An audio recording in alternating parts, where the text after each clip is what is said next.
Man, oh man, people. You hate to see it. You hate to see it.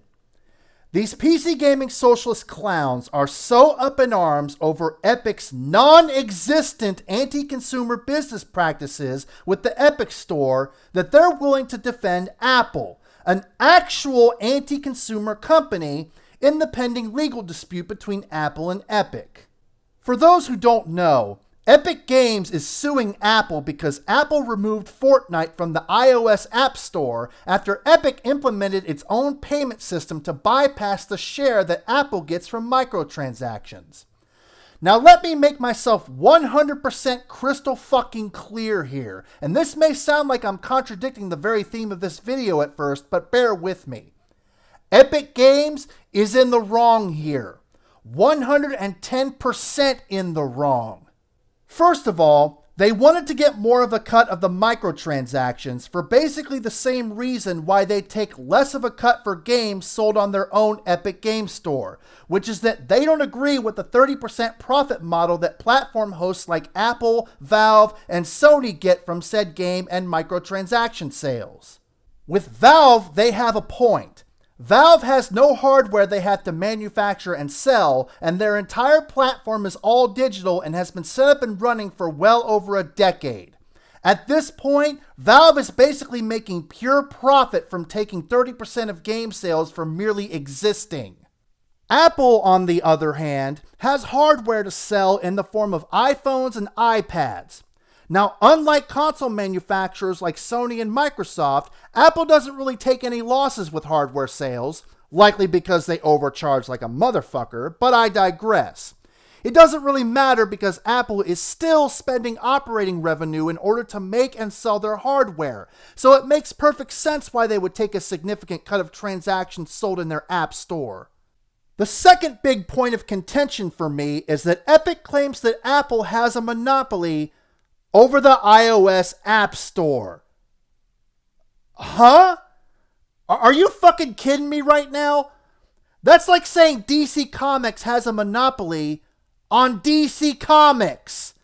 How in the hell do you have a monopoly over your own product? What is with all these idiots nowadays who don't understand what a monopoly is and how it works? I at least somewhat get why these PC gaming socialists don't understand it, because number one, a lot of them are either still in high school or barely out of high school and don't really know anything about anything in regards to how the world works, or number two, they refuse to accept what a monopoly actually is because it doesn't fit their twisted Valve fanboy worldview. But a multi-billion-dollar company that can afford really good legal counsel not understanding what a monopoly actually entails is pretty damn pathetic. You don't hold a monopoly over your own product. That's merely called intellectual property rights. You hold a monopoly over the entire industry your product is a part of. Newsflash, Epic. Apple isn't the only game in town when it comes to digital app stores. You have other options if you don't like the way Apple does things with their iOS App Store, including your own damn store. Therefore, no monopoly exists, and claiming one does in a filed legal document is beyond absurdity. Now at this point of the video, you're probably saying, it sounds to me like you're taking Apple's side in this dispute, so why are you trying to clown PC gaming socialists for doing the same thing based on the title of this video? For two simple reasons. First of all, a lot of these PC gaming socialists like to claim that guys like me and Black Bond are Epic Store corporate slaves for defending the Epic Store having exclusives. Not only is that hilarious given everything I just said against Epic, but it's also hilarious given the fact that I don't even have the Epic Game Store installed on either of my PCs. Kinda hard to be a corporate slaving fanboy for a company when you not only don't have their product, but you are more than willing to call said company out when they're full of shit.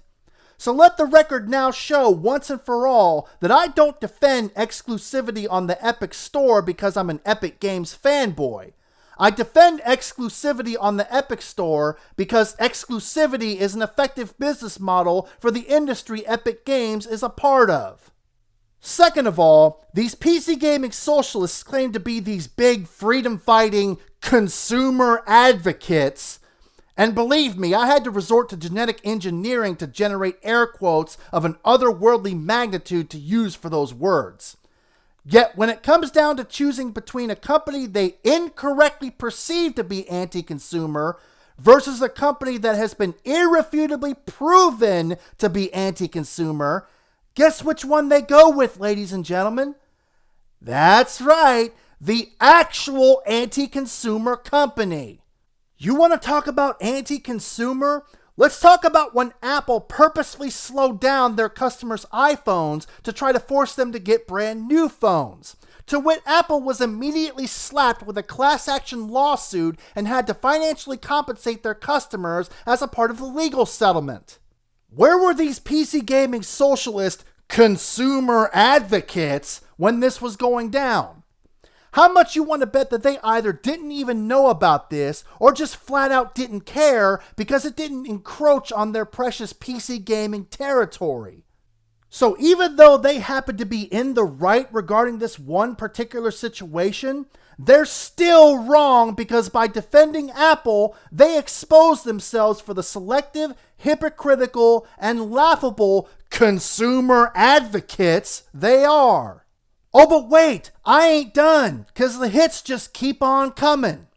These dumbass, fraudin'-ass PC gaming socialists hate Epic Games for being in bed with dirty, nasty-ass China, yet defend and stick up for Apple, who are in an even bigger bed with China by employing what is basically a massive Chinese sweatshop in order to produce/manufacture their iPhones and iPads.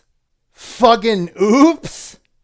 I sure hope none of these people own any Apple products or one of the millions of other products made in these Chinese sweatshops or just China in general, including the parts and components for their precious PCs. I'd hate to think that these consumer advocates and now apparent human rights activists would be so hypocritical as to knowingly or unknowingly support the very thing they claim to stand against. But we all know that's exactly what's happening, because as I've demonstrated on countless occasions, including this very video, these clowns have flat zero self-awareness and only become consumer advocates when it's their precious PC and Valve territory that's being encroached on. Anyways, PC gaming socialists, keep holding L's and keep making fools of yourselves with your selective, hypocritical mentality and your lack of real-world awareness and experience. Clowning and destroying all of you is some of the best entertainment I could ever ask for. The Great Exposer has spoken.